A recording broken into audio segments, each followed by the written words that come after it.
अकोला जिल्ह्यातील बाळापूर मतदारसंघामध्ये अत्यंत चुरशीची लढत पाहायला मिळाली. आपल्यासोबत आहे उद्धव बाळासाहेब ठाकरे गटातील आमदार नितीन देशमुख. त्यांचा विजय झाला आहे. भाऊ, चुरशीची लढत पाहायला मिळाली आहे. काय पहिली प्रतिक्रिया आहे तुमची?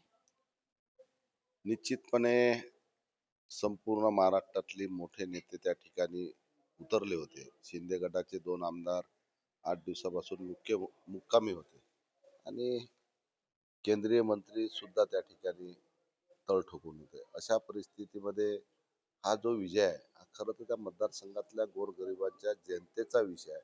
ज्या जनतेने माझ्यावर मागील 2019ला विश्वास ठेवला आणि त्या विश्वासाचा मी तडा जाऊ दिला नाही. म्हणून पुनश्च त्या जनतेने मतदारसंघातल्या जनतेने मला निवडून दिलं. खरं तर छत्रपती शिवाजी महाराजांनी 18 पगड जातीला घेऊन हिंदवी स्वराज्य स्थापन केलं. त्या छत्रपती शिवाजी महाराजांच्या 18 पगड जातीच्या लोकांनी मला खूप सहकार्य केलं.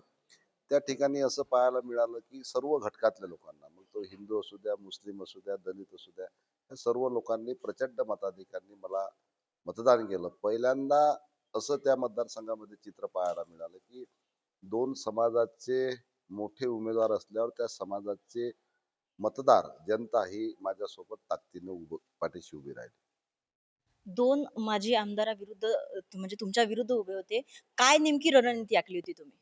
काहीच रणनीती नाही. मी जनतेचे कामं करत राहिलो, जनतेत राहत राहिलो, जनतेने मतदान केलं.